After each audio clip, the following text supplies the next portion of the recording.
أعزائي المتابعين، النهاردة معادنا مع فيلم جديد، فيلم كلمة شرف. الفيلم ده يعتبر من الأفلام اللي غيرت قانون السجون في مصر، من ضمن الأفلام اللي غيروا قوانين عامة في مصر. الفيلم بطولة فريد شوقي، هند رستم، أحمد مظهر، قصة فاروق صبري، وإخراج حسام الدين مصطفى. الفيلم بيتكلم عن المحامي الشهير سالم أبو النجا اللي متجوز من ناهد، بيحبوا بعض جدا وعايشين في منتهى السعادة وحياة مستقرة، ومع انهم لم يرزقوا بأطفال، ولكن القدر اداهم كامل او عوضهم بكامل. كامل ده اخو نادية، وسالم بيعتبره ابنه. سالم بيكون في كلية حقوق، ورغم استهتاره وسوء اخلاقه لكن سالم كان بيحاول دايما يحميه ويقف جنبه، وفي اي مشكلة كان بيقف معاه ويساعده. كان بيخبي على اخته ناهد اللي هي زوجة سالم عشان هي مريضة بالقلب، وكان بيخاف عليها دايما من اي مضاعفات، فكان دايما بيخبي عليها اي حاجة كامل بيعملها. كامل كان متعدد العلاقات، بيضحك على بقى زمايله البنات وكده لغاية ما اتعرف على منى زميلته، وكان بيضحك عليها بيوهمها ان هو بيحبها لغاية ما بيعتدي عليها وبتحمل منه، وللأسف بيتهرب منها. وهنا بتلجأ منى لسالم. سالم اصلا صديق والدها المتوفي، وهي ملاش حد تروح له، فهي بتروح لسالم اللي بتعتبره زي باباها، وفي نفس الوقت ابو يعني بتعتبره اب الكامل. فسالم بيحاول يحللها المشكلة، بيروح معاها الطبيب عشان تجهض الحمل، لكن للأسف منى بتموت أثناء العملية، وبيتقبض على الطبيب وعلى سالم اللي بيرفض الأخير انه يقول ان كامل هو المخطئ، خوفا على مستقبله لانه كان بيعتبره ابنه. بيتحكم على الطبيب بسنة وعلى سالم ب3 سنين، اللي بيحاول يشرح للمحكمة ان في شخص تاني هو المخطئ واللي عمل كده في منى، انه مش هو، لكن بيرفض يقول اسمه عشان خوفا طبعا على مستقبل كامل من الضياع. وفي نفس الوقت زوجته مش بتصدق طبعا، وبتفتكره هو اللي عمل كده وهو اللي خانها، فبيحاول ان هو يقول لزوجته الحقيقة، لكن هي مش بتزوره في السجن ولا بتصدقه، فبيحاول يهرب من السجن عشان يوصل لها بس الحقيقة دي، ان هو طول عمره بيحبها وعمره ما خانها. لكن نتيجة هروب المتكرر دي بياخد احكام اضافية، وبيجي المأمور يبلغه ان هو الحكم بقى عليه 30 سنة بدل 3 سنين نتيجة هروبه، وان هو يبطل هروب. ففي الوقت ده سالم بيحكي للمأمور،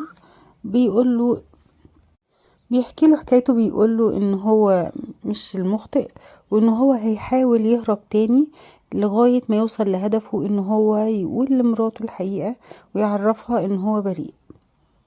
بيتعاطف المأمور مع قصة سالم وبيحاول يتأكد بنفسه، فبيروح لكامل بيعمل حيلة كده عشان يتأكد ان كامل هو المذنب فعلا ولا لا، وبيتأكد، وساعتها بيحس المأمور بالشفقة ناحية سالم، وبيحاول يساعده انه يثبت براءته لزوجته، لان هي دي اهم حد في حياته.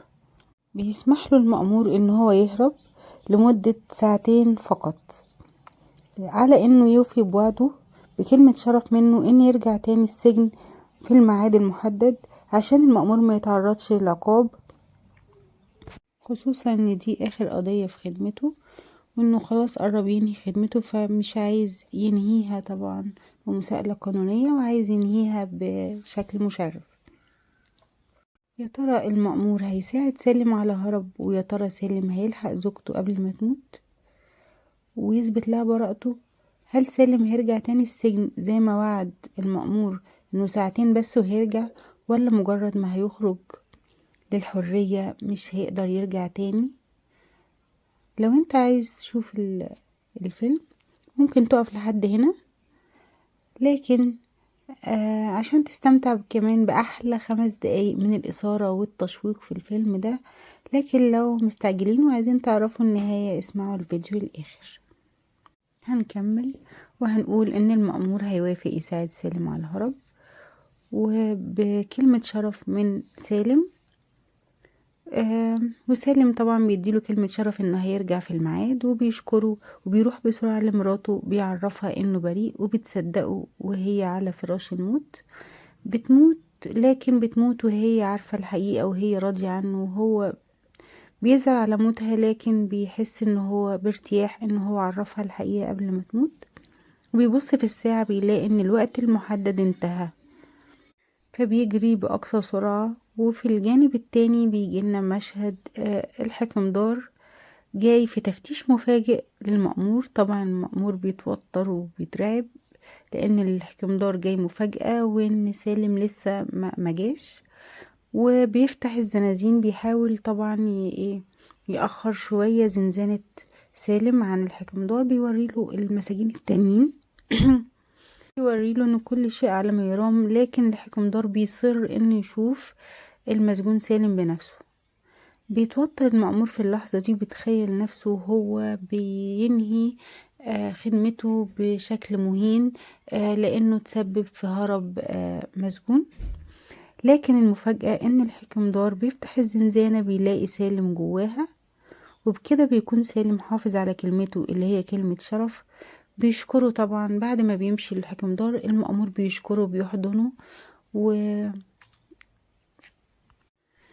وسالم بيوعده انه مش هيهرب تاني، لان مفيش سبب تاني ان هو يهرب، وان دي ان هو حافظ على كلمة شرف بتاعته. بينتهي الفيلم مع مشاهدة ممتعة